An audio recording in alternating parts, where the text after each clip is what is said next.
Salut tout le monde! Aujourd'hui on se retrouve pour une nouvelle vidéo puisque ça y est, on est en avril et en ce mois de sensibilisation à l'autisme, on a décidé de vous faire part de 4 livres sur ce thème. C'est parti? C'est parti! Alors, petit disclaimer, petite explication, qu'est-ce que c'est que l'autisme? Dans les grandes lignes, c'est un trouble du neurodéveloppement. Petite précision également, le terme Asperger va être cité dans les livres qu'on va vous montrer. Or, le diagnostic d'Asperger n'est plus donné, c'est de l'autisme. Mais vous allez le retrouver dans les titres des livres et dans les livres qu'on va vous citer aujourd'hui parce que les recherches n'avaient pas encore abouti à ce moment-là. Je me lance, je vais vous parler de la différence invisible donc de Julie Daché au scénario et Mademoiselle Caroline au dessin.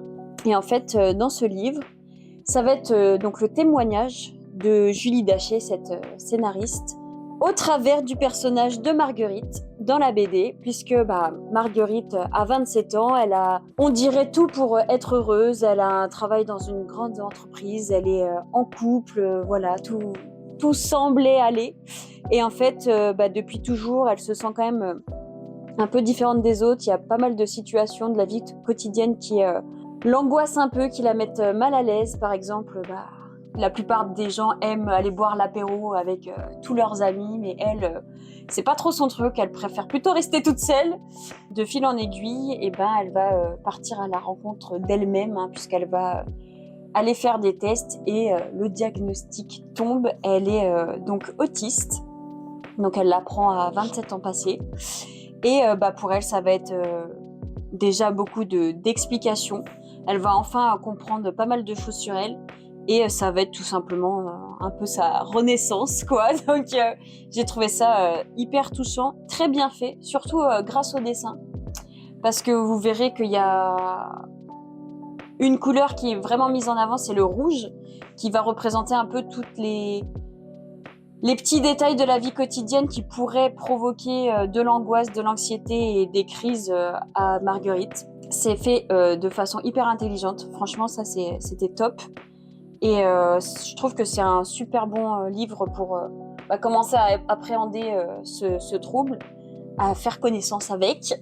Et ce qui est bien, c'est qu'en plus, elle l'apprend quand elle est quand même adulte passée, quoi. Et voilà, je vous le recommande grandement, c'était super. Tant qu'on est dans les témoignages, Asperger est fier de l'être. Voyage au cœur d'un autisme pas comme les autres. Dans ce livre, on va y suivre Alexandra Reynaud qui, idem, apprend qu'elle est autiste à 30 ans passés.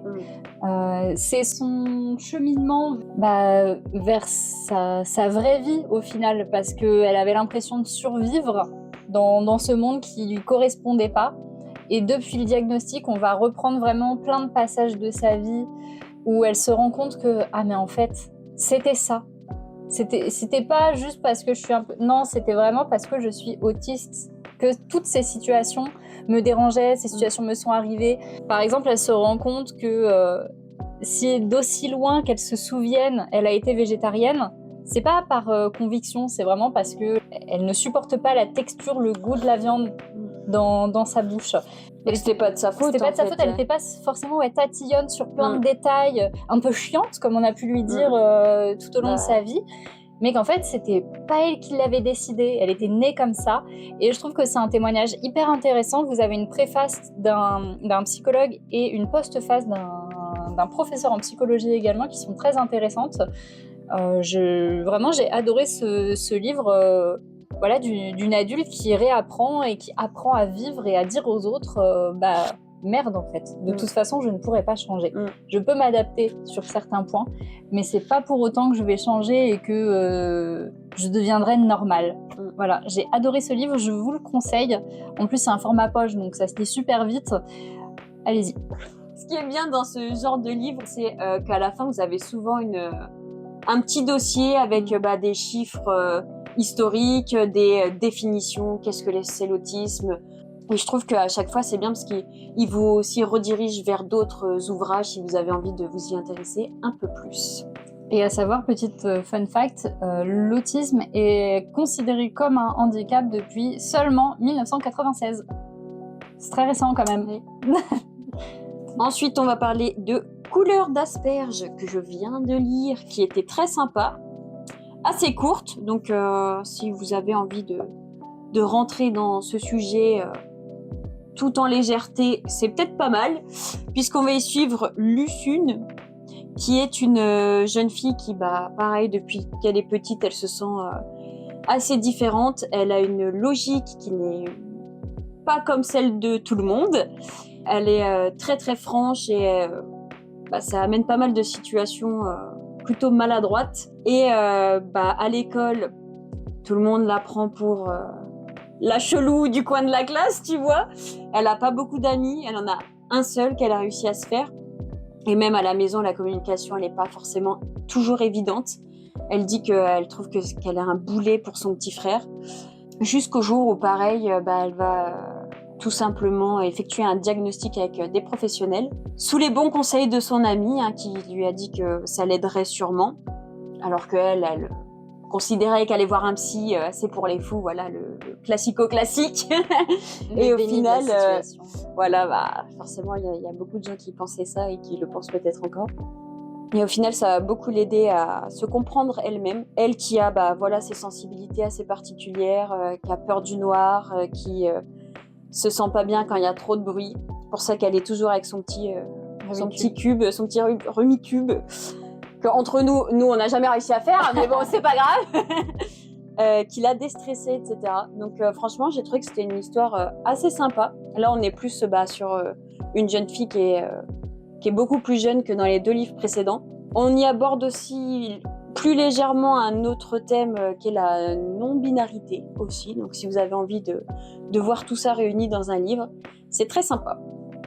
On va rester dans des choses un peu plus légères et comme le précédent, on est sur un ouvrage de fiction. Les étincelles invisibles. Dans ce livre, on est vraiment sur Adi, donc le personnage principal, qui est une jeune fille autiste. On le sait dès le début, il n'y a pas de cheminement, de diagnostic ou quoi. Là, on est vraiment sur un personnage autiste qui va vivre une aventure parce qu'elle apprend durant un cours d'histoire que dans son village, il y a des années de ça, il y a eu des meurtres dus à la sorcellerie. On a tué des sorcières, on a tué des femmes, et ça, Adi, elle ne le supporte pas. Elle est passionnée par l'histoire de son village, mais aussi passionnée par la sorcellerie, les histoires des sorcières, tout ce qui touche vraiment au féminisme, de manière générale. Et pour elle, c'est inadmissible qu'on ait pu faire ça à des femmes. Donc elle va se mettre en tête de trouver qui a fait ça, pourquoi, même si c'était il y a des centaines d'années. C'est hyper touchant. On a pas mal de personnages aussi secondaires qui sont assez attachants.